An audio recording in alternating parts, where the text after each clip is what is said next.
আলাদা সাহেব বলেন বলেন বলেন। এবার বলি শুনেন, এই যে কথাগুলো বললেন, আমি একটা সনাতনী, ঠিক আছে, আমি এই সব কথাগুলো শুনলাম, ঠিক আছে, এই যে জিনিসটা আমি আমি আমি 100% এই জিনিসটা ভুল বললেন উনি।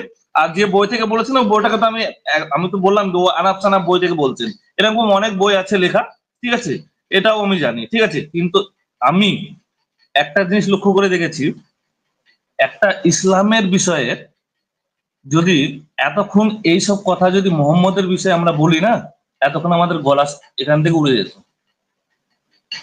কিন্তু আপনি দেখেন, আমি একটা সনাতনী, কিন্তু আপনি না এতগুলো কথা মোহাম্মদ, বলেন, কিন্তু আমার আচ্ছা মনের না না মধ্যে শোনেন, আমার শুভঙ্কর মনের দা, মধ্যে শুভঙ্কর দা, শুভঙ্কর দা, শুভঙ্কর দা, মোহাম্মদ কি ল্যাংটা হয়ে মানুষের বউদের সামনে গিয়ে এই তার লজ্জাস্থান ধরে নাচানাচি করে তাদের উত্তেজিত করে এগুলো করছে? হ্যাঁ স্যার, এইবার আপনাকে বলছি, এইবার আপনি তো অনেক বললেন, এইবার আমি বলি, এইবার শোনেন আপনি, ঠিক আছে, আপনি যেমন ভুয়ো মানে আলতু ফালতু গ্রন্থ নিয়ে বলছেন, তো এবার আমি সঠিক গ্রন্থ নিয়ে বলছি। এই যে কিছুক্ষণ আগে আপনি ভিডিওটা দেখাচ্ছিলেন, এই মুক্তি কিয়েবেস।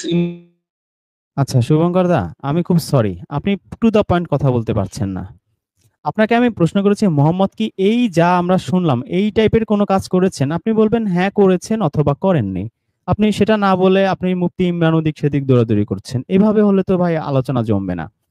যাই হোক, অসীম অসীম দা, আপনাকে আমি বলতে চাচ্ছি যে এই যে আপনি যেই গল্পটা আমাকে শোনালেন, আমি একটু ভিন্ন রকম গল্প শুনে মানে পড়েছিলাম, শুনেছি বলতে আমি নিজে পড়েছিলাম আর কি। তো আসলে এই এই একই গল্প, একটা ধর্মগ্রন্থের একই স্টোরি, তো এক এক জায়গায় এক এক ভার্সন, এটা এটা কেন হয় বা হয়েছে বলে আপনার পার্সোনালি আপনার আপনার এক্সপিরিয়েন্স যদি আমাদের সাথে শেয়ার করতেন। কি পড়েছেন আপনি, এবার আমার সেটা জানতে হবে আপনি কি ও পড়েছেন। আমি আচ্ছা। তো পুরাণ কম বেশি অনেক পুরাণই পড়েছি। সো আমার একটা ফ্রি টাইমের একটা কাজ হচ্ছে মাইথোলজি নিয়ে গবেষণা করা।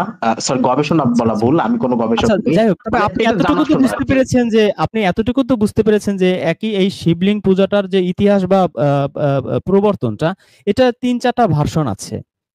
তো এটা এই ভার্সন গুলা কেন ক্রিয়েট হয়েছে বলে আপনার আপনি গবেষণায় আপনি কোনটা পেয়েছেন? পড়েছেন সেইটা একটু বলুন আমাকে, তাহলে আমি মনে করতে পারি হয়তোবা যে আপনি কোন বই থেকে কি ভার্সন পড়েছেন। মানে আপনি সংক্ষিপ্ত আকারটা বলুন, আপনাকে না, বিস্তারিত যেতে হবে আমার না, মানে কি আমি যেটা পড়েছিলেন। পড়ছি এটা এটা হচ্ছে যে আসলে ঘটনাটা আসলে ওই যে সেই ঋষিদের ওই বউদের কাছে যে ওটা না, ওটা পার্বতীর সাথেই তার এই বিষয়টা ঘটছিল, কিন্তু ওটা মানে এতটা উত্তেজিত ছিল যে সে আসলে আর ছাড়াতে পারে নাই। এই জন্য ওই ওই স্মৃতিটাকে এইটা তো স্মরণ করার জন্য এই পূজাটা এইটা প্রবর্তন কোনো হয়েছে আপনি ওই বই থেকে স্মৃতিটাকে। পড়েছিলেন? আচ্ছা, এটা কি হ্যাঁ, আপনি আমি কোনো আমি বই বই থেকে থেকে পড়েছিলেন না পড়েছি। কোনো হ্যাঁ, ওয়েবসাইট আমি থেকে? আমি পড়েছিলাম ওই যে আমি কেন হিন্দু ধর্ম ছেড়ে দিলাম, এটা লিখেছিলেন, আমার এটার নামটা মনে নাই। ওই বইটা আমি আসলে লাইব্রেরি থেকে কিনে পড়েছিলাম এবং না ওই না না, সময় খুব জনপ্রিয় এই ছিল বইটা। এইগুলো শুনুন। আচ্ছা, রেজওয়ান মাহমুদ খান, এইগুলো যখন আপনি কোনো হিন্দুর সামনে গিয়ে বলবেন না, তখন উনি জি। উনি যেটা বলবেন, উনি যেটা বলবেন, এটা তো একজন এক্স হিন্দুর লেখা, এইগুলো তো ভাই ফাও কথা। আচ্ছা আচ্ছা। দেখছেন না, আমি শিব পুরাণ থেকে দেখাচ্ছি, না না তাই না না, তিনি মেনে তিনি নিচ্ছেন না। তিনিও না, এরকম তিনি কোন না ঘটনা না, আপনি পুরাণে তিনি পাবেন মানে না। এরকম, তিনি এরকমই এই শিব পুরাণের মানে দিচ্ছিলেন আর কি, রেফারেন্স সহ বইটা লিখেছেন, আমার রেফারেন্স গুলো এখন মনে নাই। কিন্তু আমি এতটুকু বুঝতে পেরেছি যে আপনার আমি রেফারেন্সটা পাইনি কখনো। শুভঙ্কর দা, না না, আমি এতটুকু বুঝতে পেরেছি আপনার আপনার যে স্টোরিটা যেটা আপনি শো করলেন সেটা শুভঙ্কর দা মানতে পারছেন না। আবার আমার স্টোরিটা ভিন্ন রকম। এখানেই আমরা দেখলাম যে তিনজন তিন ধরনের স্টোরি পড়েছি। তো এই যে একই একই পূজার প্রবর্তনটা তিন ধরনের স্টোরি, আমি বাকিগুলো না গেলাম, এইটা কেন ঘটে বলে আপনার পার্সোনাল, আপনি যে বললেন আমি এইগুলো মাইথোলজি নিয়ে আমি গবেষণা করি, আপনার গবেষণায় আপনি কি পেয়েছেন যে আসলে স্টোরিগুলো ডিফারেন্ট কেন হয়? আসলে এইটা যে বিষয়টা না, এইটা তো কোনো ঐশ্বরিক বাণী না, এইটা হচ্ছে এই যে ঋষিদের কথা। হ্যাঁ, পুরাণ হচ্ছে ঋষিদের কথা, পুরাণ কিন্তু কোনো ঐশ্বরিক বাণী না। এক ঋষি অন্য ঋষিকে গল্প বলছেন এবং এইটাই হচ্ছে পুরাণ, বুঝলেন? সো মানে পুরাণকে কিন্তু কোনো হিন্দু বলবে না যে এটা ঐশ্বরিক বাণী। ঐশ্বরিক বাণী হিসেবে তারা যেটা মানে সেটা হচ্ছে বেদ। হ্যাঁ, বেদের ঋষি এবং আপনার যে বেদের যে আপনাদের হাদিসে যেটাকে বলে রাবি, সেটাকে বেদে বলে ঋষি। এবং ওই ওইখানে একজন দেবতা থাকে, একজন দেবতা একজন ঋষি। হ্যাঁ, সো এটা হচ্ছে তারা বেদে মানে। এবার বেদেরও আলাদা আলাদা ভার্স আছে, আলাদা আলাদা বিকৃত করা হয়েছে বেদকেও। বাট এই যে যে পুরাণের যে বিষয়টা, এটা হচ্ছে এক একজন এক এক রকম গল্প বলেছেন, বুঝলে? আর এক একজন না এক এক তবে রকম গল্প তবে বলার অসীম দা, কারণে এক একটা অসীম দা পুরাণের আমার, চরিত্র। আচ্ছা অসীম দা, আমার যেটা মনে হচ্ছে যে আপনাদের এই যে পুরাণের কাহিনীগুলো অনেকটা ওই যে মুসলিমদের হাদিসের মতো কাহিনী আর কি, এক এক রাবি আর কি এক এক ভাবে স্টোরি বর্ণনা করেছেন, তাই নয় কি? রাইট। হ্যাঁ, হ্যাঁ। আরো আরো একটা জিনিস হচ্ছে কি বলুন তো? এই যে, যে আপনার ইসের যেমন বিষয়টা ধরুন আমি আপনার আপনাকে একটা এক্সাম্পল, জি বলুন। বলুন, আপনি বলুন, শেষ করুন আগে। যেমন আমি একটা এক্সাম্পল দেই, যেমন কুরআনে সূরা তাহরিমে একটা স্টোরি বলা আছে যে, হে নবী, আল্লাহ যা তোমার জন্য হালাল করেছে, তুমি কেন স্ত্রীদের খুশি করার জন্য হারাম করেছো? ওখানে কুরআনে কিন্তু ডিটেলস কোনো কাহিনী নাই, কিন্তু এটার হাদিসে দুই ধরনের স্টোরি এসেছে। একটা স্টোরি এসেছে যে নবী কোন একটা খাদ্যদ্রব্য হারাম করেছিল, এই ধরনের হাদিস এসেছে। আবার আরেক ধরনের একটা স্টোরি এসেছে যে তিনি এক দাসীর সাথে স্ত্রীর অনুপস্থিতিতে দাসীর সাথে তিনি সময় দিতে গেছিলেন, হাতে নাতে ধরা পড়েছেন। তো এই দুই ধরনের স্টোরি আছে, কিন্তু কুরআনে কিন্তু আসলে এই একটা স্টোরিও নাই। তো আমার যেটা মনে হচ্ছে যে আসলে এই যে এই পুরাণগুলো আসলে এই মুসলিমদের অনেকটা হাদিসের মতো আর কি, যে ম্যানমেড হওয়ার কারণে আসলে স্টোরিগুলো ডিফারেন্ট ডিফারেন্ট হয়েছে। মানে আমি ঠিক আমার মনে হওয়াটা ঠিক হচ্ছে কিনা, এটা আপনার কাছে জানতে চাচ্ছি। হ্যাঁ, আসলে এইটাই আরকি যে একেকজন ঋষি একেকভাবে বর্ণনা করেছেন। সো এই একেকজনের বর্ণনা একেক রকম হওয়ার কারণে এই মানে ঝামেলাগুলো বা গোঁজামিলগুলো দেখা দেয়। হ্যাঁ, কৃষ্ণ সম্পর্কেও সেম জিনিস। কৃষ্ণকে আপনি যদি মহাভারতের কৃষ্ণকে দেখেন আপনার মনে হবে বাপরে বাপ, ইনি তো একজন বলিষ্ঠ নেতৃত্বের একজন মানুষ।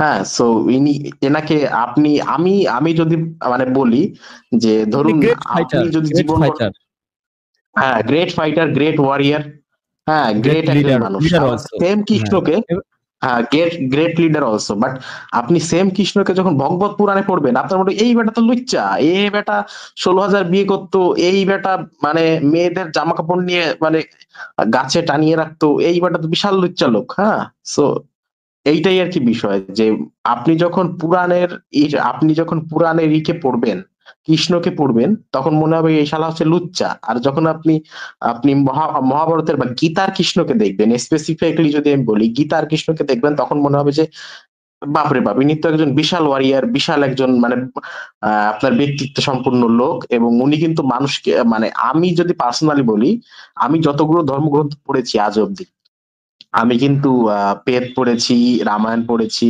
গীতা পড়েছি, কোরআন পড়েছি, এমনকি তাওরাতও কিছুটা পড়ার চেষ্টা করেছি। তারপরে আপনার বাইবেল, হ্যাঁ, তারপরে আপনার ধরুন মানে চেষ্টা করেছি, আমি পড়েছি বলছি না। এবং ত্রিপিটক আমি পড়তে মানে ত্রিপিটক প্রথমেই আমার মেজাজ খারাপ হয়ে যায়, যার জন্য আমি ত্রিপিটক আর এগোইনি, বুঝলেন? সো মানে বৌদ্ধ দর্শনের সঙ্গে ত্রিপিটকের যে দর্শন, এটা আমার সামঞ্জস্য মনে হয়নি, যার জন্য আমি ত্রিপিটক একদম প্রথমেই বাদ দিয়ে দিয়েছি। সো ওই যে যে না, বিষয়গুলো আর কি ত্রিপিটকটা তো আমরা দেখুন। যতদূর জানি যে খুব টপ ক্লাস দর্শন ওটার মধ্যে। হাও একদম আমি যেটা বলি আপনাকে, আমি আমি যদিও ভিতর অব্দি পড়িনি, আমার প্রথমেই মেজাজ আচ্ছা খারাপ হয়ে আচ্ছা গেলে আচ্ছা। কোনো বইতে, ধরুন যদি মানে বিসমিল্লাহ গলত থাকে, তখন আর আমি সেই বইটা পড়ি না, আচ্ছা আচ্ছা। আচ্ছা, বুঝলেন? তাহলে সো আমরা কি ওইটা বলতে পারি যে আসলে এই যে পুরাণ ইজ ইকুয়াল টু এই যে মুসলিমদের এই যে ম্যানমেড হাদিস, অথবা আমরা বলতে পারি হাদিস ইজ ইকুয়াল টু হিন্দুদের ম্যানমেড পুরাণ, হ্যাঁ, অবশ্যই বলতে পারি অবশ্যই কিনা? অবশ্যই। হ্যাঁ, অবশ্যই। দেখুন আমি পার্সোনালি ঈশ্বরে বিশ্বাসী নই। আমি পার্সোনালি ঈশ্বরে বিশ্বাসী নই। তো ঐজন্য আমি আপনাদের সঙ্গে এইটার সঙ্গে পুরোপুরি একমত যে এই পুরাণগুলো হচ্ছে ম্যান মেড। ওরা কিন্তু দাবি করছে যে এটা ম্যান মেড। হ্যাঁ? ওরা ওরা কিন্তু বলতেছেই যে এটা কিন্তু ম্যান মেড। এটা কিন্তু ঈশ্বরিক বাণী না। হাদিসে যেমন ওই যে আপনার হাদিসগুলো, এটাকে কি বলে যে হাদিসগুলো আল্লাহর নামে চালানো হয়? হাদিসে কুদসি। হাদিসে কুদসি, হাদিসে কুদসি। কুদসি কিন্তু হ্যাঁ, হাদিসে কুদসির বিষয়টা কিন্তু এটা কিন্তু এক জিনিস না। হ্যাঁ? মানে হাদিসে কুদসি তো আল্লাহর নামে চালানো হয়। কিন্তু এরা যে, যে জিনিসগুলো চালায় এরা এরা এইগুলো এরা কিন্তু মানে অ্যাটলিস্ট বলেই দেয়। একদিক থেকে মানে এদের ইন্টিগ্রিটি বা সততাটা আছে, যে তারা অন্তত ভগবানের নামে চালিয়ে দেয় না কোনো কিছু, যেটা ইসলাম ধর্মে আসলে হ্যাঁ, খুব রাইট, খারাপ ভাবে এটা প্রভাবটা আছে, তাই তো? রাইট। হ্যাঁ, হ্যাঁ, ওইটাই আমি বলছিলাম আরকি।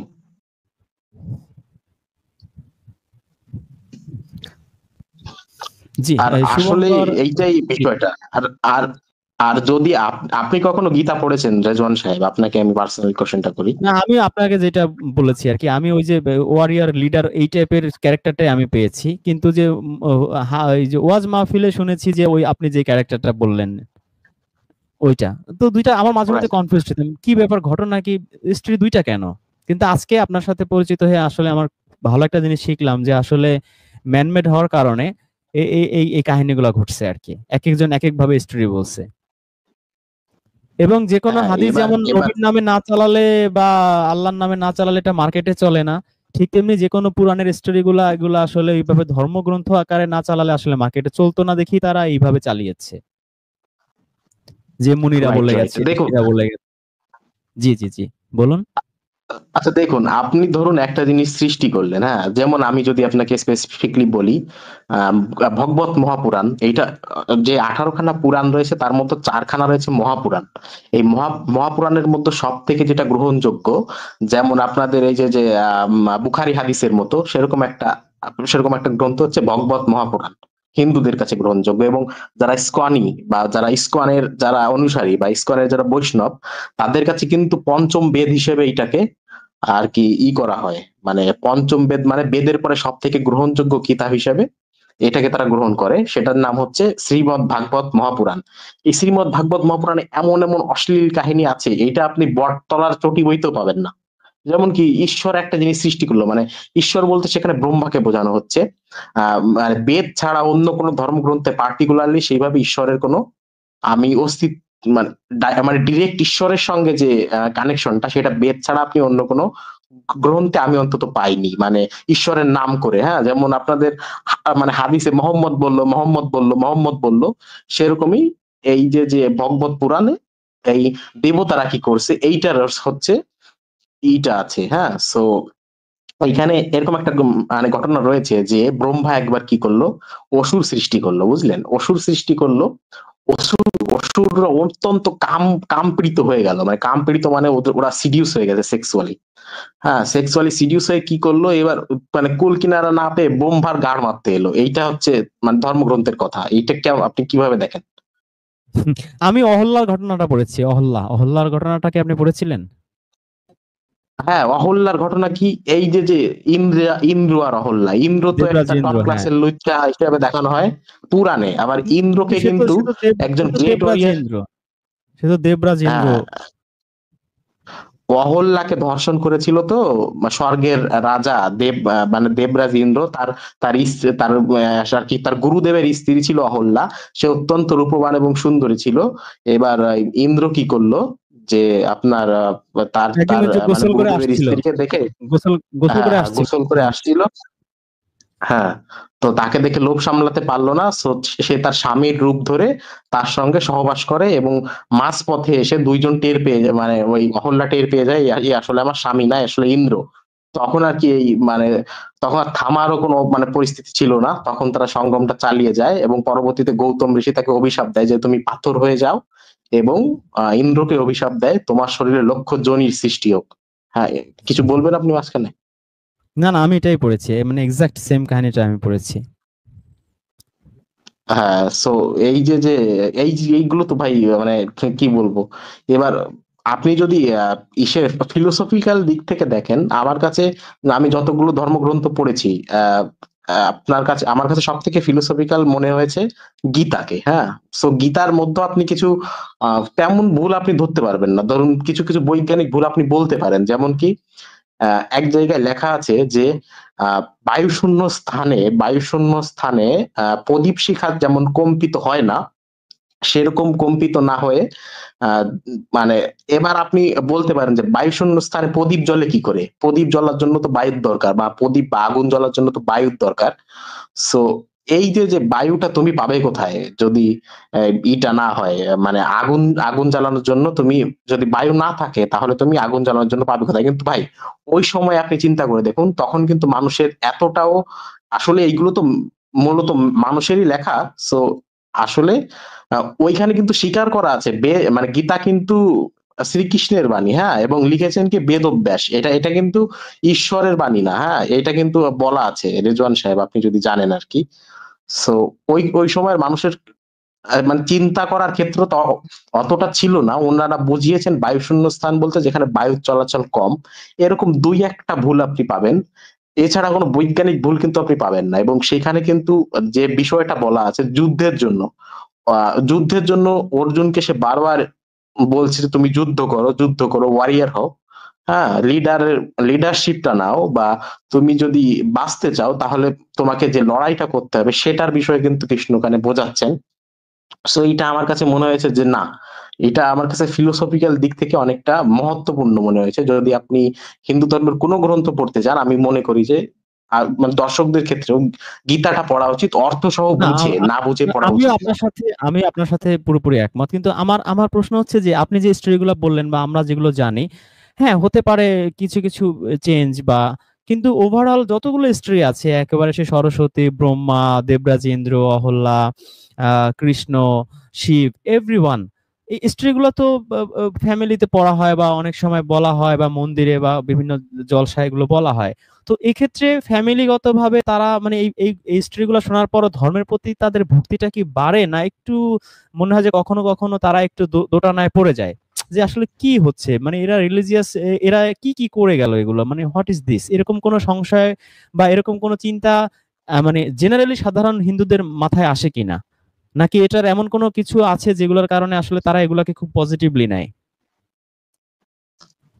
আসলে প্রথমত বিষয়টা হচ্ছে কি, হিন্দুরা তাদের ধর্মগ্রন্থ পড়ে না, বুঝলেন?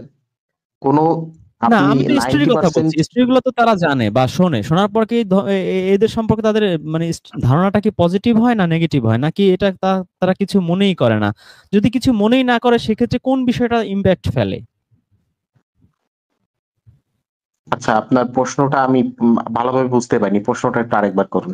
মানে যেই মানে সরস্বতী বলেন, অহল্যা বলেন, দেবরাজ ইন্দ্র বলেন, শিব বলেন, কৃষ্ণ বলেন, এদের যতগুলো স্টোরি আছে, মানে এই যে মানে এই টাইপের আর কি স্টোরিগুলো, যখন একটা ফ্যামিলিতে একটা ছোট বাচ্চা মনে করেন 15-20 বছর বয়স, এই এজের যখন নতুন নতুন নতুন ধর্ম সম্পর্কে জানতে আগ্রহী হয়, যে কোনো ঘরের একটা সন্তান, সেই স্টোরিগুলো পড়ার পরে এই দেব দেবী সম্পর্কে বা ভগবান সম্পর্কে তো তার নেগেটিভ ধারণা হওয়ার কথা, কিন্তু জেনারেলি আমরা দেখি হয় না, তাই না? তারা এটা খুব পজিটিভলি নেয়। আসলে এটা কেন হয়? এটা কেন হয়? আসলে আমি যে বিষয়টা আমি আপনাকে বলি, দেখুন, মুসলমানদের মধ্যেও কিন্তু আপনাকে আমি সহজ করে যদি বোঝাতে চাই তাহলে একটুখানি ব্যাখ্যা দিতে হবে। সেটা হচ্ছে কি, মুসলমানদের মধ্যে যারা হাদিস পড়ে, হাদিসে বিশ্বাসী, এবং নবী মোহাম্মদ কিন্তু বলতো যে তোমরা কি করো, গালাগালি করো, লোকেদেরকে গালাগালি করো, কি যে যদি কেউ বংশ গৌরব নিয়ে তাদের মানে ইটা দেখায়, তাহলে তুমি বলে, এই বেটা তুই তোর বাপের লিঙ্গ চোষ বা তুই তোর বাপের লিঙ্গ কামড়া। এটা হচ্ছে একটা সহিহ হাদিস।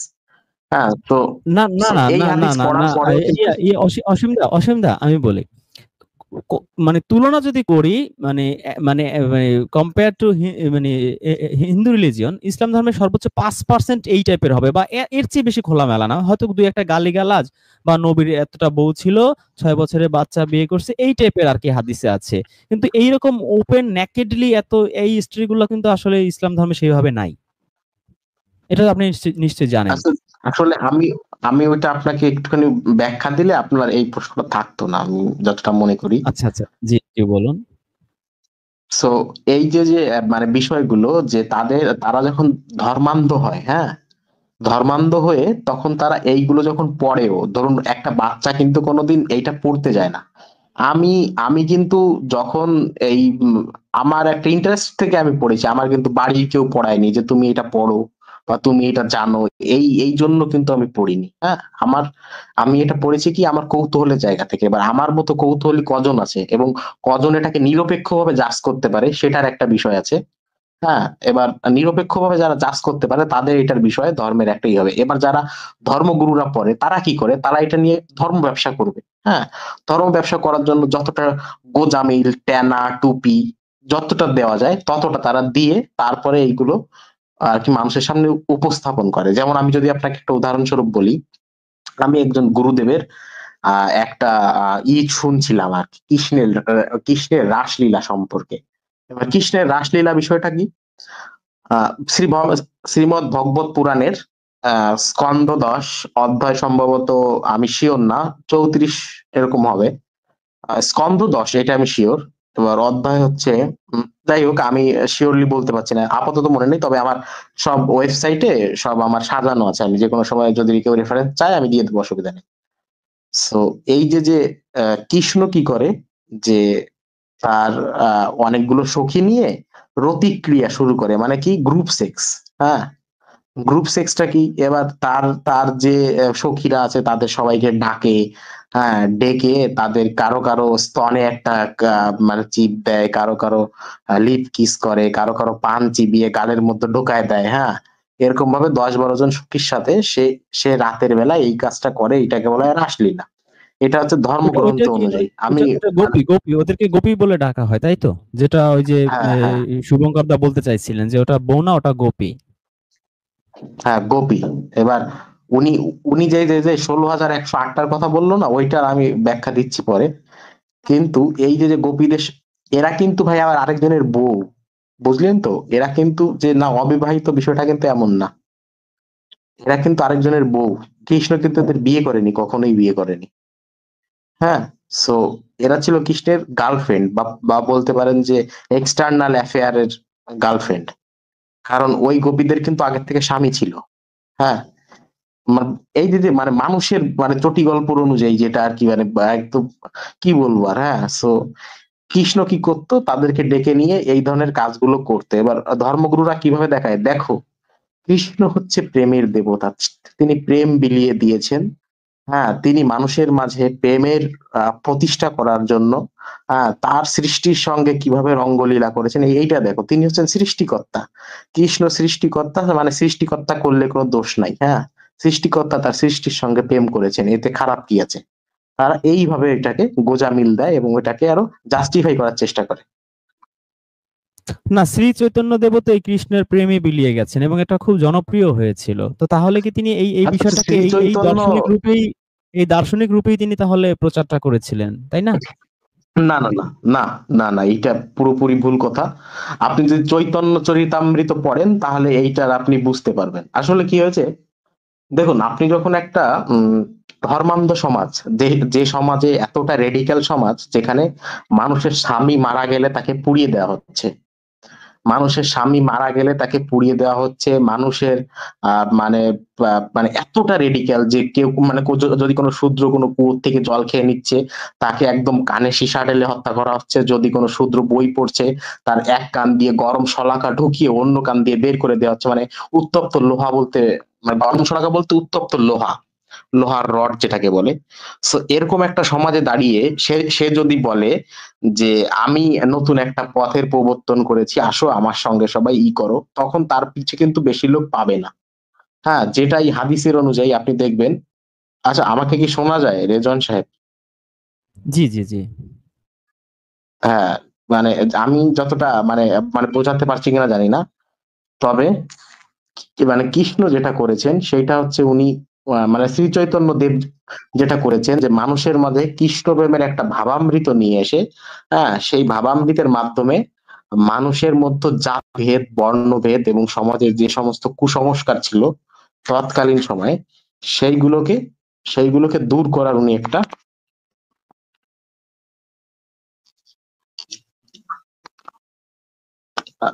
আচ্ছা, এখন শোনা যায়? আমার মানে মাঝখানে একটু সমস্যা হয়ে গেছিল। না, আমি তো জি পুরোটাই শুনতে পেয়েছি স্পষ্ট। আচ্ছা, তখন উনি উনি যেটা করেছিলেন যে মানুষকে একটা পথে আনার জন্য, যে আসো তোমরা সবাই কৃষ্ণ নাম করো, এবং মানুষের মাঝে এই জাতি ভেদাভেদ দূর করার জন্য তা সে যে আন্দোলনটা চালিয়েছিল, এইটা হচ্ছে সেই কৃষ্ণ চরণ বা মানে কৃষ্ণ ভাবামৃত। হ্যাঁ, সো উনি উনি যে কাজটা করেছিলেন সেটা হচ্ছে সম্পূর্ণভাবে আলাদা, কিন্তু উনি জাতিভেদটা দূর করতে চেয়েছিলেন সমাজ থেকে। এই একই কারণে তাকে হত্যা করা হয় এবং হত্যা করে জগন্নাথের মন্দিরে তার তার লাশ একদম শেষ করে দেওয়া হয়। মানে শ্রী চৈতন্যদেব কিভাবে মারা গেছে এটা জানেন কি? মানে হোয়াট ওয়াজ হিজ ফল্ট? তার ফলটা হচ্ছে কি, সে তৎকালীন ব্রাহ্মণদের বিরুদ্ধে গিয়ে, হ্যাঁ, তৎকালীন ব্রাহ্মণদের বিরুদ্ধে গিয়ে, যেমন আপনারা ধরুন না, আবার রেজওয়ান সাহেব, আপনি যদি আজকে মুখ দেখিয়ে কথা বলেন এবং বলেন যে হাদিস বলে কিছু নাই, হ্যাঁ, তাহলে কি আপনার এটা কি ম্যানমেড, কল্লা এগুলো থাকবে সব আপনি মনে ম্যানমেড। করেন? হ্যাঁ, এটা বললে থাকবে না। হ্যাঁ, হ্যাঁ, মানে কল্লা থাকবে না আপনার। হ্যাঁ, আপনার বাড়ি গিয়ে আপনাকে জবাই করে আপনাকে মনে করেন রোস্ট করে খেয়ে নেবে। সো চৈতন্য দেব সেম কাজটা করেছিলেন, যার জন্য তিনি সৃষ্টিকর্তার একটা রূপ নিয়ে, বা ধরুন মানে মানে সৃষ্টিকর্তার যে বিষয়টা নিয়ে, সেটা নিয়ে উনি কাজ করেছিলেন এবং বলেছিলেন যে জাতিভেদ তোমরা ত্যাগ করো, যেমন আপনি বলছেন হাদিস ত্যাগ করো। হ্যাঁ, সো উনিও সেম কাজটা করেছিলেন, যার দরুন ওনাকে হত্যা করে একদম আপনার এই পুরীর জগন্নাথ মন্দিরে তাকে একদম হত্যা করে শেষ করে দেওয়া হয়। আপনি যদি এই হিস্টোরিটা পুরো পড়তে চান, আপনাকে আমি একটা বই দিতে পারি, বইয়ের নাম বলতে পারি, সেটা হচ্ছে কি চৈতন্যদেবের শেষকৃত্য, এরকম একটা বই আপনি যদি সার্চ করেন গুগলে পেয়ে যাবেন। না, So, আমার মনে হয় যে আপনি আমাদের বুঝতে আমাদের পারবেন জামিল জিনিসটা হওয়াটা আমাদের কিছু। জামিল আমার মনে হয় যে আমাদের জামিল ভাই এই যুগের শ্রী চৈতন্যদেব হইতে পারে। তাকে জগন্নাথ মন্দিরে তাকে একই কাজ করা হবে। জামিল ভাই, আপনি কি বলেন? অলরেডি তাকে অলরেডি জগন্নাথ অলরেডি মন্দিরে না, হ্যাঁ আয়োজন চলতেছে, জামিল ভাই আয়োজন বলুন। চলতেছে, অলরেডি আয়োজন চলতেছে আমাকে নিয়ে দেখছেন, এলাকায়। অসীমদা মিলে গেছে হিসাব। আয়োজন আসলে চলতেছে। আপনি তো শ্রী চৈতন্যদেব হয়ে যাবেন তাহলে। ওনাকে জগন্নাথ মন্দিরে না করলেও সম্ভবত বাইতুল মুকাররমে হতে পারে, এটা মনে হয়।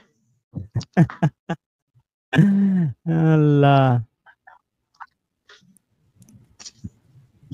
বুঝলেন? তাহলে So, ওনারা আসলে একটা জিনিস জি। করেছিলেন, সেটা হচ্ছে ধর্মের রিফর্ম করার চেষ্টা করেছেন, যার জন্য ওনাকে হত্যা করা হয়। তাহলে এই যে যারা এই যে আজকে এই যে কোরআনের এই যে যারা আছেন, এই যে মানিক হোসেন, আমিনুর ভাই, তার সুমাইয়া, রাসেল, শীতল রহমান, বাবুল হোসেন, মোহাম্মদ বাবুল, শিফা বেগম, রবিউল, আপনারা সবাই এই যে শুনলেন আমাদের অসীমদার কাছে, আপনাদের সবার পরিণতি কিন্তু শ্রী চৈতন্যদেবের মতো হওয়ার খুবই সম্ভাবনা আছে। আপনারা ইসলামকে রিফর্ম করার চেষ্টা করছেন এবং জামিল ভাই অলরেডি বলেও ফেলেছেন যে আমার আয়োজন চলতেছে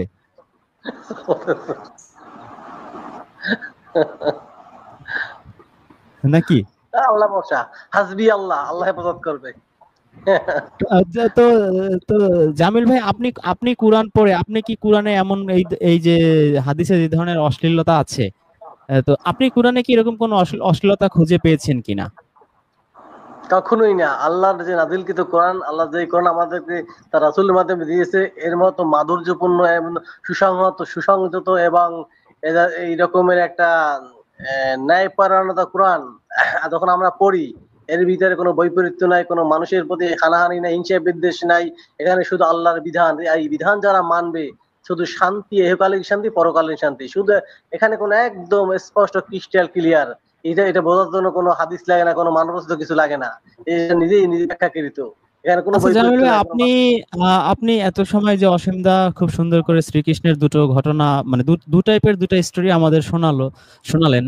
তো এই যে শ্রীকৃষ্ণের যে একটা প্রেমের যে একটা একটা রূপ, এটা তিনি বললেন এবং শ্রী চৈতন্যদেব এই কাজটা করেছেন।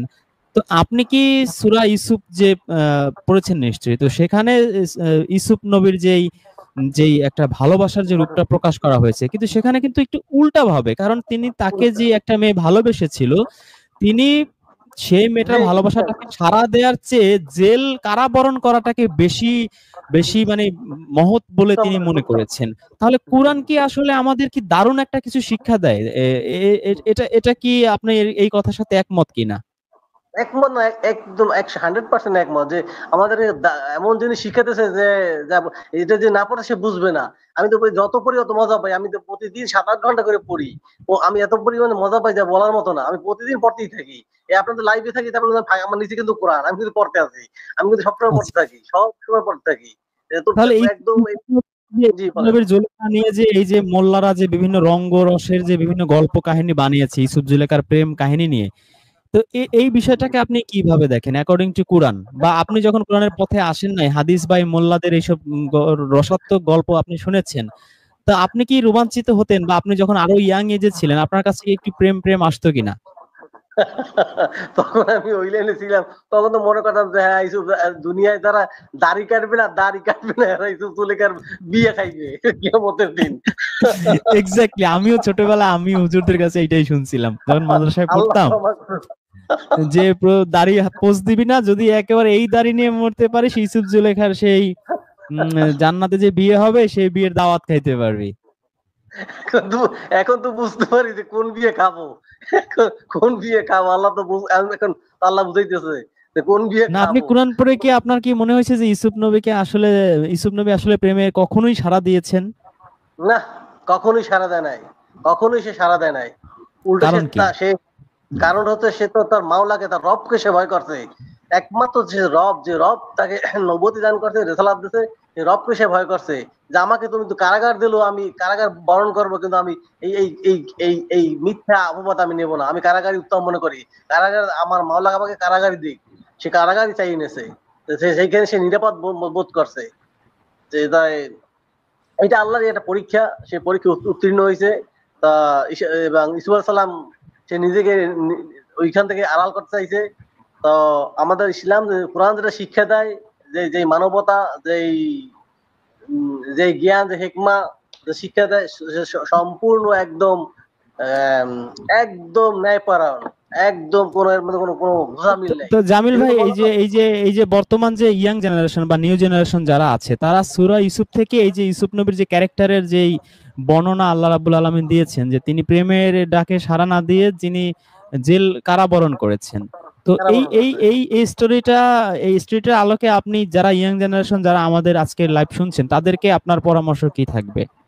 তাদেরকে আমার আমার পরামর্শ যে আপনারা এই সূরা ইউসুফটা পড়বেন, একদম অর্থসহ বা সুন্দর স্পষ্ট সময় নিয়ে পড়বেন। দেখবেন যে আমাদের মোল্লা মৌলবী এবং আমাদের হাদিস, যেগুলো প্রচলিত হাদিস আছে মানব রচিত, তারা কি বলছে এবং আল্লাহ তার তার তার বাণীতে কিভাবে এই প্রেজেন্ট করছে, তার ঘটনাটা, ইউসুফের ঘটনাটা কিভাবে প্রেজেন্ট করছে, তাহলে আপনারা বুঝতে পারবেন যে আমরা যেটা ধোকায় ছিলাম, এটা ইতে ছিলাম, যে সেইটা থাকবে না, যে সেই বানোয়াট কেসাখানি থাকবে না। একদম সুস্পষ্ট এখান থেকে আমরা জ্ঞান পাবো, হেদায়েত পাবো। এখান থেকে অনেক শিক্ষণীয় বিষয় আছে, অনেক কিছু এখান থেকে শেখার বিষয় আছে। মানুষ দুঃখ করে ধৈর্যের দিকে শিক্ষা, ধৈর্য ধরলে মানুষ যে কত ধৈর্যের যে ফল যে কত সুন্দর, এখান থেকে একদম আল্লাহ স্পষ্ট আমাদেরকে বুঝাই দিয়েছে। তো এই যে আপনার যে ব্যানার্জি সাহেবের কাছে শিখলাম, আমি এত কিছু জানতাম না, আমি শুধু দেখতাম যে একটা পুতার মতো বানাইয়া, ওই যে শিব পূজা নাকি লিঙ্গ পূজা করে, যেটা বানাইয়া এরকম র্যাক র্যাক দিয়ে, ওই মহিলারা এই পূজাটা কিন্তু করতো, মহিলারা করতো। আমি জানতাম, আজকে তো জানলাম ওনার কাছ থেকে ঘটনাটা কি, এবং ক্লিয়ার হইলাম যে ঘটনা ও বানানোটা যে কি ছিল সেই রকম, যে ওনারা যা করছে। তাই আমার এখন এই ইয়াং জেনারেশনের কাছে আমার একটাই আবেদন, যে তোমরা কোরআন পড়ো, অর্থ সহ তোমার ভাষায়, মাতৃভাষায় পড়ো, যে আল্লাহর হুকুম নিষেধ আদেশ কি করছে, আর আমাদের প্রচলিত সমাজে কি ব্যবস্থা চালু আছে, তোমরা স্পষ্ট জানতে পারবা যে আল্লাহর বিধান কি আর মোল্লাদের বিধান কি। জি রেজান ভাই। যে অসীম দা, আপনি কি জামিল ভাইকে কোরআনের কোনো এমন কোনো কিছু আপনি পেয়েছেন কিনা যেটা আপনার কাছে একটু নেকেড বা একটু অন্যরকম মনে হয়েছে? আপনি জামিল ভাইকে প্রশ্ন করতে পারেন। আচ্ছা দেখুন, আমি যেটা বলছি, সূরা আত-তালাকের সম্ভবত এমন একটা আয়াত আছে, একটুখানি মিউট করলে ভালো হয়। আচ্ছা, সূরা আত-তালাকের এমন একটা আয়াত আছে যেখানে যে মেয়েদের পিরিয়ড হয়নি তাদের তালাকের ব্যবস্থা রয়েছে। সো এই এই যে মেয়েদের পিরিয়ড হয়নি তাদেরকে তালাক দেওয়া, মানে তাদেরকে তো আগে বিয়ে করতে হয়, তারপর তাদের তালাক দিতে হয়। সো এই বিষয়টা আপনারা কিভাবে এক্সপ্লেন করেন?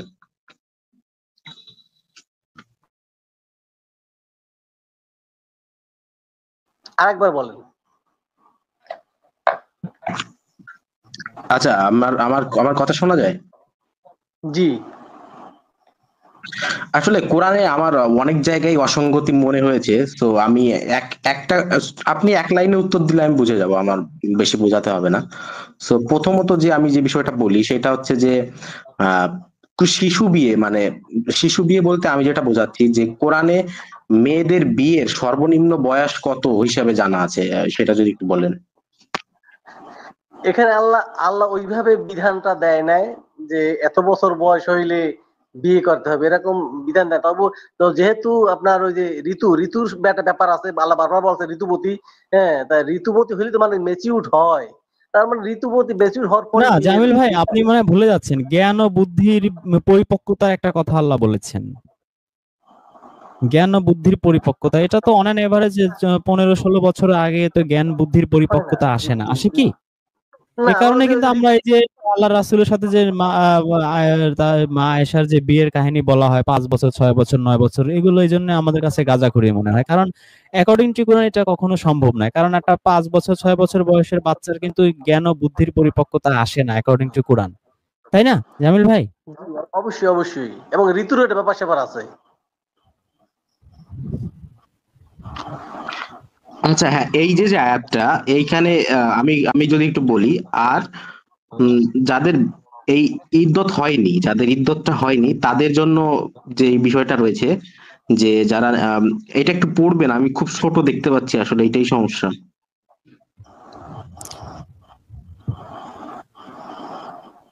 না, এটা এটা যেটা আছে, আহ, তোমাদের নারীদের মধ্যে যারা ঋতুস্রাব হওয়ার ব্যাপার নিরাশ হয়েছে, যাদের আর ঋতুস্রাব হওয়ার আশা নেই, তাদের ইদ্যত সম্পর্কে তোমাদের যদি সন্দেহ হয়, তাহলে তাদের ইদ্যত ধরবে 3 মাস।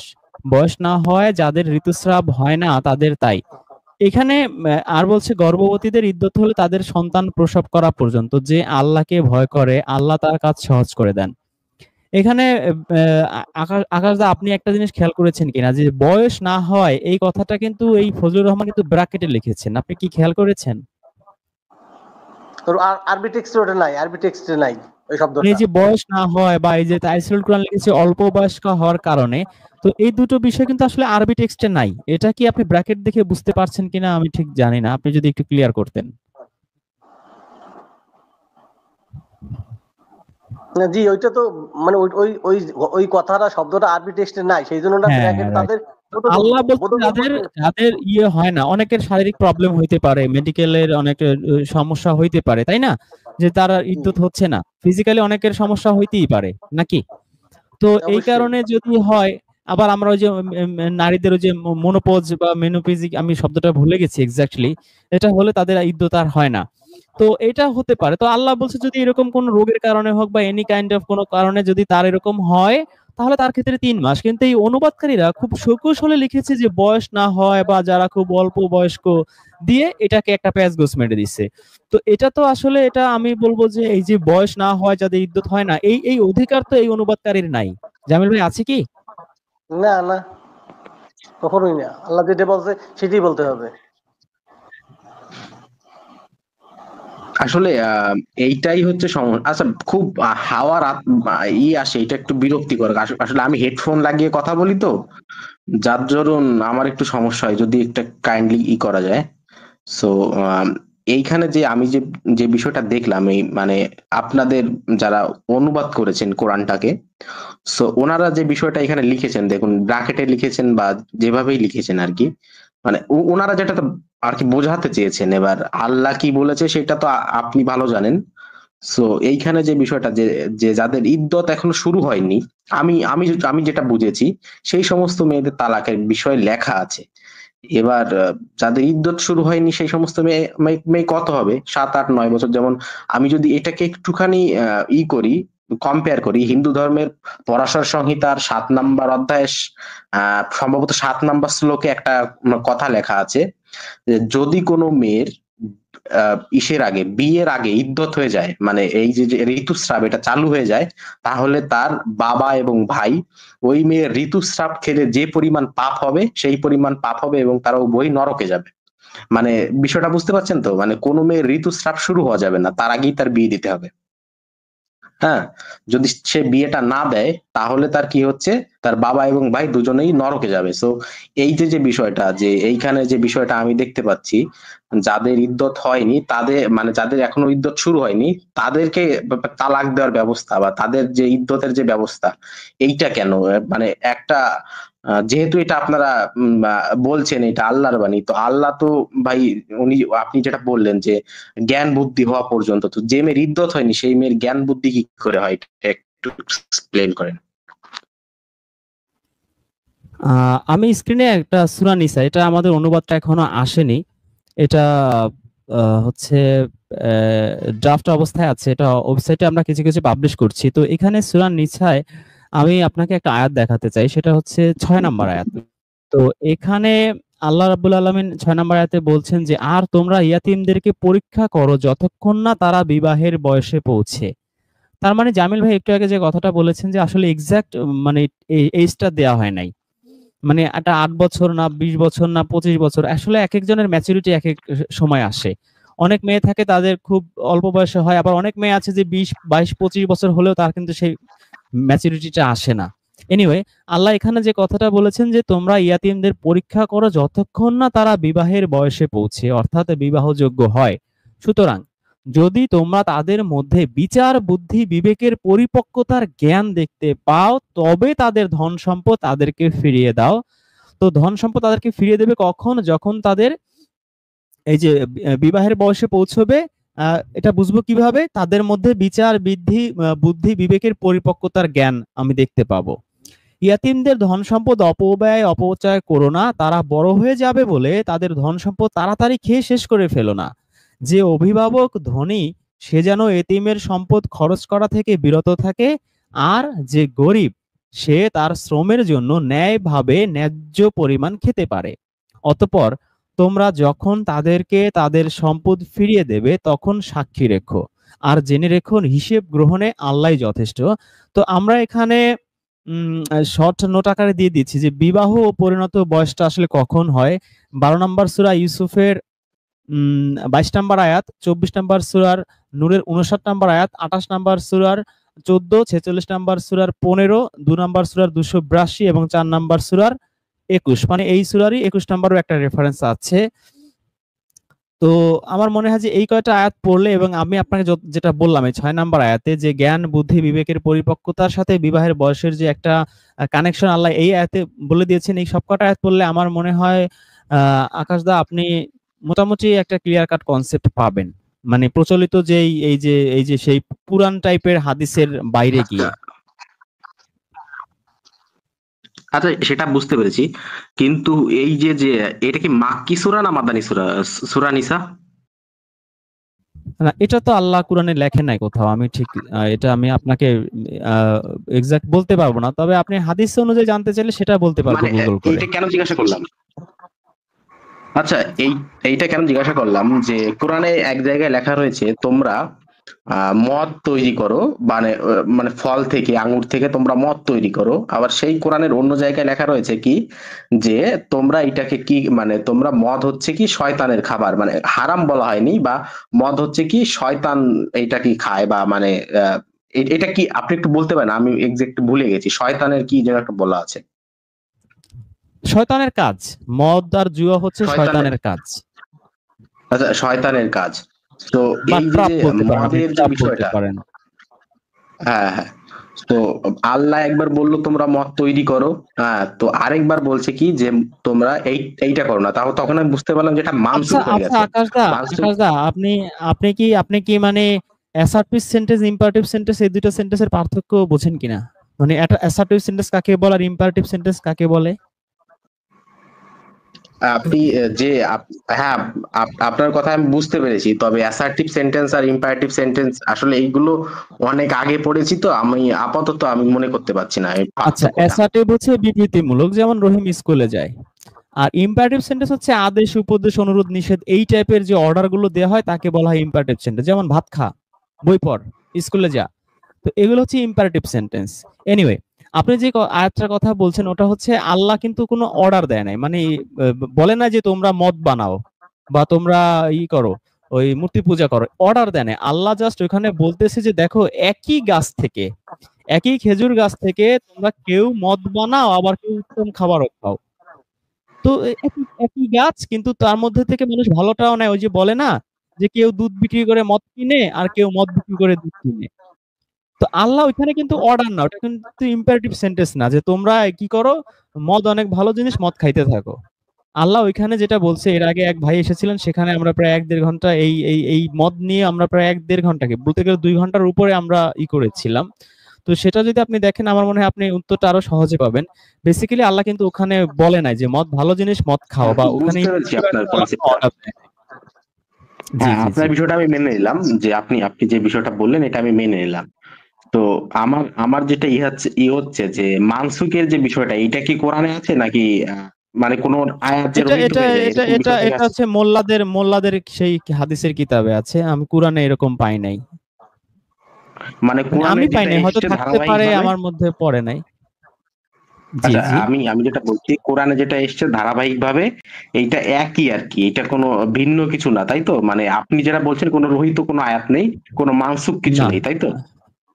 না, আমি আচ্ছা, ওইভাবে আপনার পাইনি। কনসেপ্টটা বুঝতে পেরেছি। কিছু কিছু আয়াত আছে সেই যুগের জন্য, নবী তখন জীবিত ছিল তখনকার জন্য।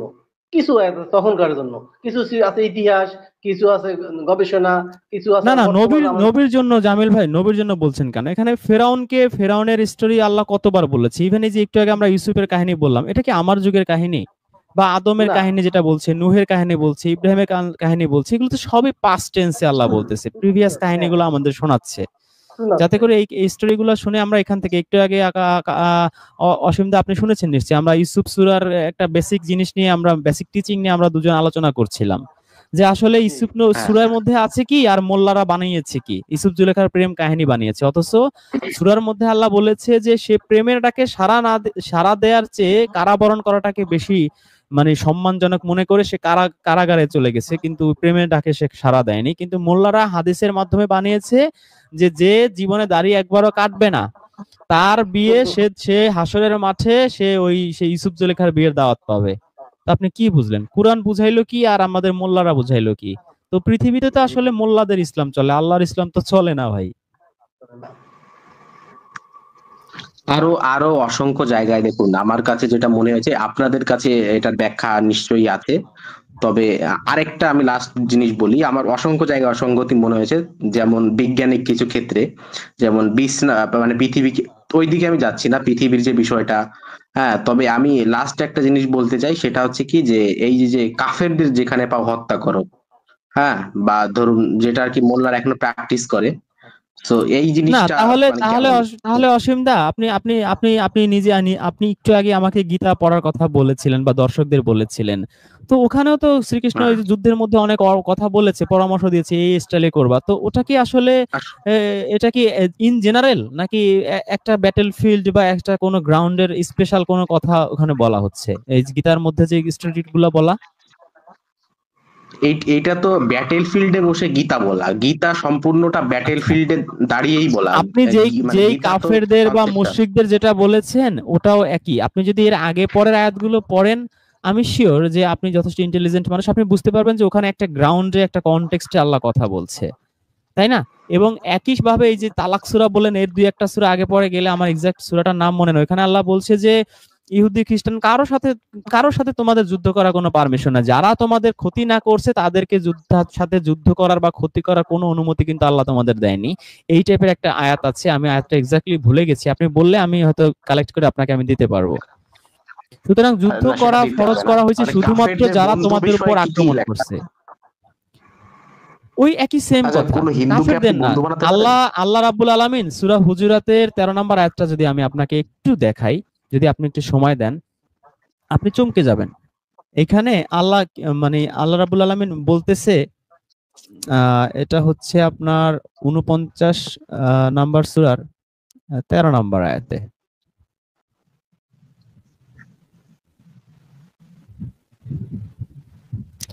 আহ, এটা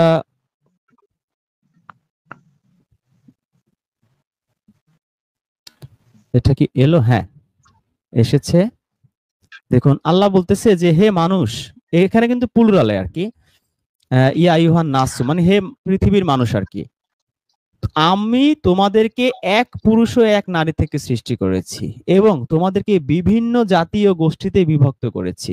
এই যে কেউ আপনার হিন্দু, কেউ মুসলিম, আপনি এইভাবেও নিতে পারেন, আবার আপনি যদি বলেন বাঙালি, আবার হচ্ছে তামিল, আবার বলতে পারেন আরবীয়, এইভাবেও নিতে পারেন। বিভিন্ন জাতীয় গোষ্ঠীকে বিভক্ত করেছি যাতে তোমরা পরস্পর চিনতে পারো, পরিচিত হতে পারো। তোমাদের মধ্যে আল্লাহর কাছে সেই লোকই অধিক সম্মানিত, অধিক মর্যাদাবান, যে হচ্ছে অধিক মুত্তাকি। আল্লাহ সবকিছুর খবর রাখেন। তাহলে আল্লাহ এখানে কি বলছেন? আল্লাহ আমাদের সবাইকে একটা ইউনিভার্সাল একটা বাইন্ডিংস এর মধ্যে কিন্তু আমাদের বিনি সুতোর মালা গেঁথেছেন, যে দেখো তোমাদের সবার কিন্তু এক নারী এক পুরুষ থেকে হয়েছে। যে হিন্দুকে তুমি ঘৃণা করছো, বা যে বৌদ্ধকে তুমি ঘৃণা করছো, বা যে মোল্লারা যা যা শিখাচ্ছে, আসলে দেখো সবাই কিন্তু এক বাবা মায়ের সন্তান। তারপর তোমাদের আমি বিভিন্ন জাতিগোষ্ঠীতে বিভক্ত করেছি, তোমরা একজন আরেকজনের সাথে পরিচিত হবে, ইন্ট্রোডাকশন হবে, একটা সম্প্রীতির বন্ধনে হবে। তোমাদের মধ্যে কে বেটার, যে বড় বড় দাড়ি আছে, জুব্বা আছে, টুপি আছে? না, যে বেশি মুত্তাকি। মুত্তাকি নিয়ে আমরা কয়েকদিন আগে লাইভ করেছিলাম, যে মুত্তাকি হচ্ছে তারা, সূরা বাকারার 177 নম্বর আয়াত যদি আপনি পড়েন, বলছে যারা আল্লাহকে ধন সম্পদের প্রতি ভালোবাসা থাকা সত্ত্বেও আল্লাহর ভালোবাসার্থে সেই ধন সম্পদ মানুষকে বিলিয়ে দেয়। এটা হচ্ছে ফার্স্ট কোয়ালিটি মুত্তাকির। আমি আপনাকে আয়াতটা এনেও দেখাতে পারি। সূরা বাকারার হচ্ছে 177 নম্বর আয়াত।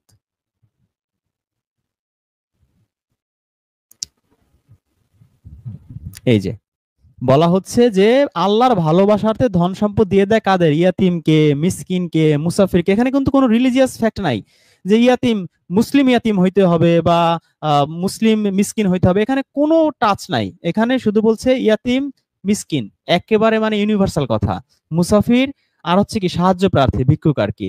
দাস মুক্তিতে, এই যে ইসলামে দাস প্রথা আছে, কিন্তু এখানে দেখতে পাচ্ছেন যে দাসদের মুক্ত করার ব্যাপারে আল্লাহ বলছে যে এই কোয়ালিটি যার থাকবে আর কি, এই যে অভাবে দুঃখ কষ্টে ধৈর্য ধারণ করবে, এরা হচ্ছে সত্যপরায়ণ, এরাই হচ্ছে মুত্তাকি।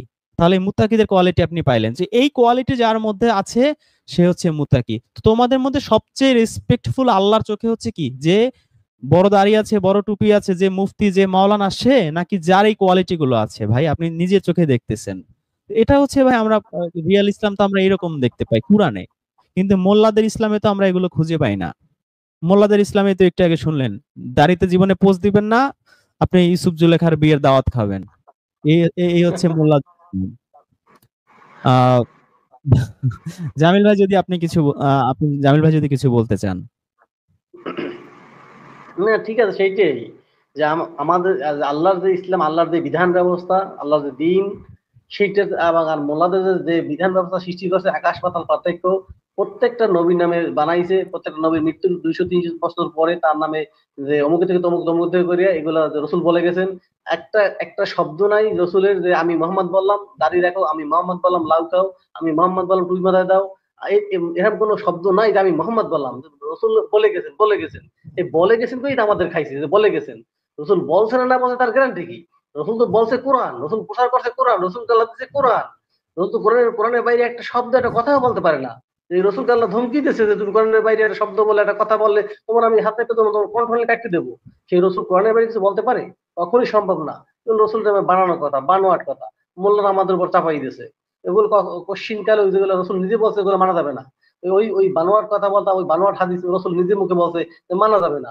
সেই রসুলের কথা যারা অমান্য করবে, আল্লাহ সূরা সূরা 4 নম্বর সূরা নিসায় আল্লাহ বলছে 56 নম্বর আয়াত, যে আল্লাহর আয়াতকে যে অস্বীকার করে তার জন্য দোজখ জাহান্নাম।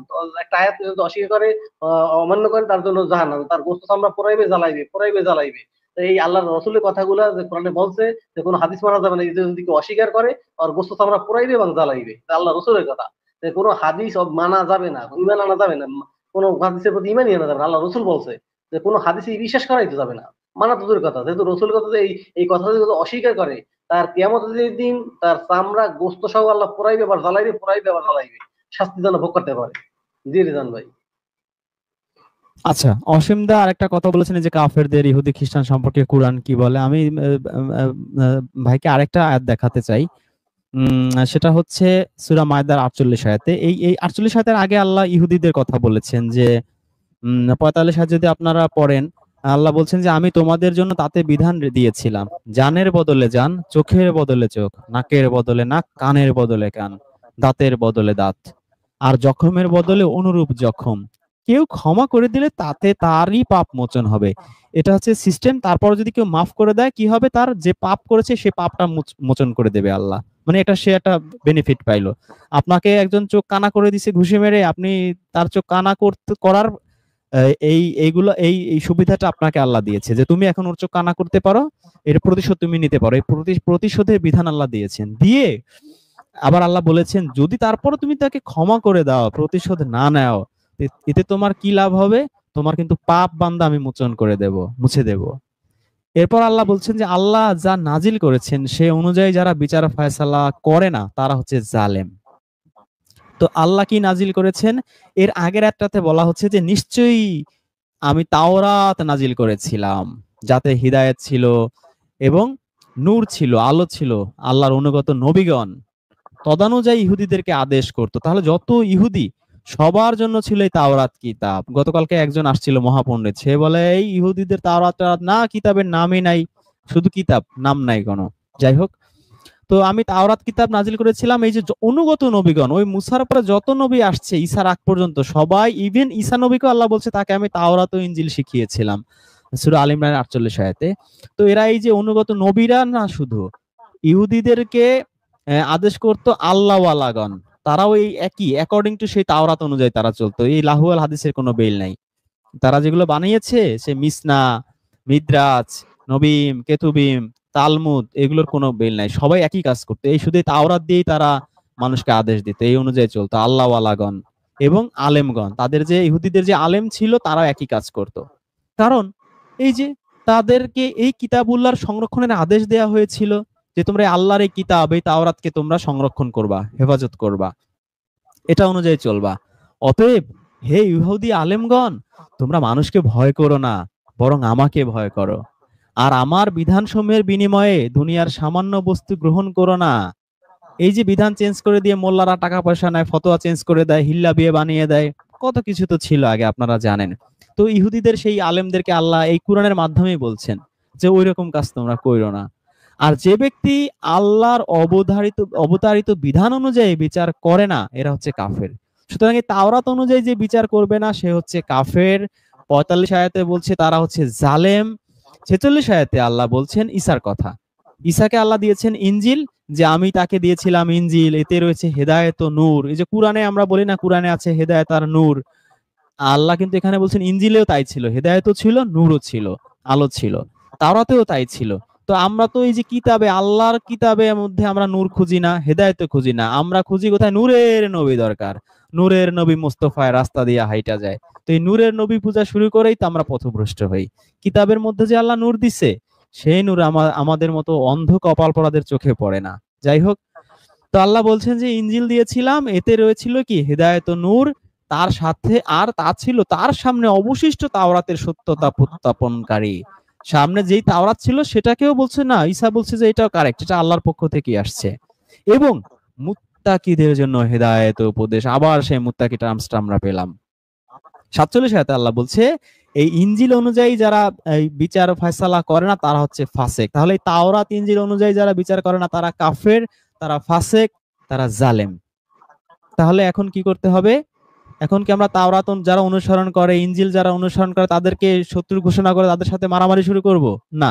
আল্লাহ এই পরের আয়াতে বলছে আমি তোমার প্রতি সত্য সহ কিতাব নাজিল করেছি, মানে এই কোরআনের কথা বলছে। এই যে মুজিবুর রহমান কোরআন ব্র্যাকেটে লিখেও দিছে, এটা হচ্ছে কি পূর্ববর্তী কিতাব সমূহের সত্যায়নকারী ও সংরক্ষক। পূর্ববর্তী একটু আগে আল্লাহ বললো ইনজিল আর হচ্ছে তাওরাত, এটা সত্য, মানে ওগুলোর সত্যায়ন করে দিল, সার্টিফিকেট দিয়ে দিল। কাজেই মানুষদের মধ্যে বিচার ফয়সালা করো আল্লাহ যা নাজিল করেছেন সে অনুযায়ী।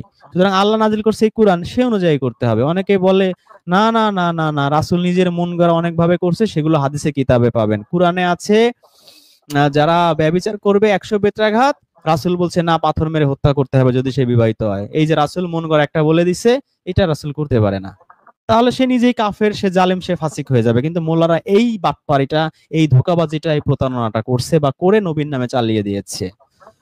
তো আল্লাহ নবীকে বলছেন যে আল্লাহ যা নাজিল করেছে সেই অনুযায়ী বিচার করো। আল্লাহ দিছে 100 বেত্রাঘাত, 100 বেত্রাঘাত শেষ, পাথর মেরে হত্যা তো আল্লাহ দেয় নাই। আর কি এই যে মুরতাদ নাস্তিক হয়ে গেলে তাদেরকে মেরে ফেলো, এই বিধান তো কোরআনে কোথাও আপনি খুঁজে পাবেন না, এই মোল্লারা নবীর নামে চালিয়ে দিয়েছে। যাই হোক, আল্লাহ বলছেন যে তোমার কাছে যে সত্য বিধান এসেছে তা ছেড়ে দিয়ে তাদের খেয়াল খুশি অনুসরণ করো না। আমি তোমাদের প্রত্যেকের জন্য একটা শরীয়ত আর একটা কর্মপথ, আরবি দেখলে আপনি দেখবেন যে ওখানে কর্মপথ আছে, মানহাজ, এই যে মানহাজ মাযহাব এগুলো নিয়ে হুজুরদের চিল্লা চিল্লি। তো আল্লাহ বলছে প্রত্যেকের জন্য একটা শরীয়ত দিছে। ইহুদিদের শরীয়ত আছে, মানহাজ আছে, খ্রিস্টানদের শরীয়ত আছে, মানহাজ আছে। তার মতো সে ভাই তার হিসাব সে দিবে হাসরের মাঠে, আপনার হিসাব আপনি দিবেন। আল্লাহ এখানে বলে দিচ্ছে আল্লাহ ইচ্ছা করলে তোমাদেরকে এক উম্মত করতে পারতেন, ইচ্ছে করলে একটা কিতাবে দিত, সবাই একটা কিতাবে থাকতো তাওরাতের উপরে, আর ইনজিলও দিত না, কুরআনও দিত না, অথবা সবাইকে এক কুরআন দিয়ে দিত। তো আল্লাহ ইচ্ছে করলে পারতেন। তো আল্লাহ কেন করে নাই সেটা আল্লাহ রাব্বুল আলামিন ভালো জানেন। তবে এখানে তিনি তার একটা ইঙ্গিত দিয়েছেন যে কেন তিনি এটা করেন নাই, মানে ইঙ্গিত কি, স্ট্রেট উত্তরই দিয়ে দিয়েছেন। তিনি বলছেন তিনি তোমাদেরকে যা দিয়েছেন সেই ব্যাপারে তিনি তোমাদেরকে পরীক্ষা করতে চান। কাউকে তাওরাত দিয়েছেন, সে তাওরাত দিয়ে পরীক্ষা করবে তাকে। কাউকে ইনজিল দিয়েছে, সে ইনজিল দিয়ে তাকে পরীক্ষা করবে। ইভেন আমি এইভাবেও বলতে পারি, কাউকে বেদ দিয়েছেন, যদিও বেদের কথা নাই, আমি জাস্ট বোঝানোর জন্য বলছি। সে বেদ দিয়ে তাকে পরীক্ষা করবে, সে বেদ মানে না এই যে এত সময় আপনারা পুরাণের কাহিনী শুনলেন, শ্রীকৃষ্ণের লীলা শুনলেন, শিবলিঙ্গের পূজা, এই কাহিনী শুনলেন, অশ্লীল নোংরা সেই ভয়ঙ্কর ভয়ঙ্কর সব কথাবার্তা। তো এগুলো কিন্তু আসলে বেদের মধ্যে নাই, এই ধরনের নোংরা জিনিস, অশ্লীল জিনিস নাই।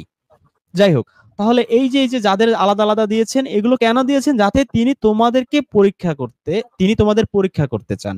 তুমি বেদ মানো না পুরাণ মানো, কুরআন মানো না হাদিস মানো, তাওরাত মানো না তালমুদ মানো, এটা পরীক্ষা করবে। কাজেই এখন আমাদের কাজ কি? হিন্দু তুই পথভ্রষ্ট, ইহুদি তুই পথভ্রষ্ট, খ্রিস্টান তুই পথভ্রষ্ট, শুধু আমরা একা সহি এটা বলা না।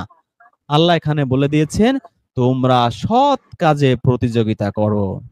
আমাদের কাজ হয়েছে ভালো কাজে প্রতিযোগিতা। একটা হিন্দু, একটা ইহুদি, একটা খ্রিস্টান, সে 1 কোটি টাকার মালিক, সে 50 লাখ টাকা গরিব মানুষকে দিয়ে দান করে দিছে। আমি যদি সেম আল্লাহ আমাকে 1 কোটি টাকার তৌফিক দেয়, আমি 60 লাখ টাকা দান করে দেব। প্রতিযোগিতা করব, সেও একটা ভালো কাজ করছে। আমরা একটু আগে যে 170 নম্বর আয়াত দেখলাম সূরা বাকারার, ওই রকম গরিব, অসহায়, মুসাফির, আত্মীয় স্বজন, প্রতিবেশী আমরা এরকম দান করে দেব আল্লাহর ভালোবাসার্থে। আমি কম্পিটিশন করব হিন্দুর সাথে, বৌদ্ধর সাথে, খ্রিস্টানের সাথে। এই অর্ডারই তো আল্লাহ আমাকে দিছে। আমি যেন কম্পিটিশন করি, ভালো কাজে কম্পিটিশন করি, খারাপ কাজে না। হিন্দু আমার আমার গরু খাওয়ার কারণে মেরে ফেলছে, আমি এখন তোরা ছাগল খাস কেন তোকেও মেরে ফেলবো না। আল্লাহ বলছে ভালো কাজে প্রতিযোগিতা করো। তারপর কি বলছেন? আল্লাহর দিকেই তোমাদের সবাইকে ফিরে যেতে হবে। অতঃপর তোমরা যে বিষয়ে মতভেদ করেছিলে সে সম্বন্ধে তিনি তোমাদের অবহিত করবেন। একদিন ভাই হিন্দু হোক, বৌদ্ধ হোক, ইহুদি হোক, খ্রিস্টান হোক, সবাইকে আল্লাহর কাছেই ফিরে যেতে হবে। এরপরে আমরা এখন যা যা নিয়ে যে মারামারি, হানাহানি, দলাদলি, মাযহাব, মানহাজ, এইটা সেটা করছি, এই মতভেদ আল্লাহ সেদিন দূর করে দেবে। আর আমরা যা করছি জানিয়ে দেবে। তো আমার কাছে মনে হয় যে ইসলাম হচ্ছে ইউনিভার্সাল ধর্ম। এখানে সূরা হুজুরাতের 13 নম্বর আয়াত আমরা পড়ে দেখলাম, সূরা মায়দার এতগুলো আয়াত পড়ে দেখলাম। তো এই কাফেরদের হত্যা করো, ইহুদিকে হত্যা করো, হিন্দুকে হত্যা করো, বৌদ্ধকে হত্যা করো, এগুলো কোরআনের বিচ্ছিন্ন আয়াত একটা দুটো নিয়ে কোরআনের অপব্যাখ্যা ছাড়া আমার কাছে অ্যাটলিস্ট কিছু মনে হয় না। কোরআন আমাদের উৎসাহিত করে এই হানাহানি না করে সবাইকে সৎ কাজে, ভালো কাজে প্রতিযোগিতা এবং কম্পিটিশন করার। এবং আমি সবাইকে অনুরোধ করব এবং আমিও সবার কাছে দোয়া চাইবো যেন আল্লাহ আমাদেরকে সবাইকে এই তৌফিক দান করে। জি জামিল ভাই।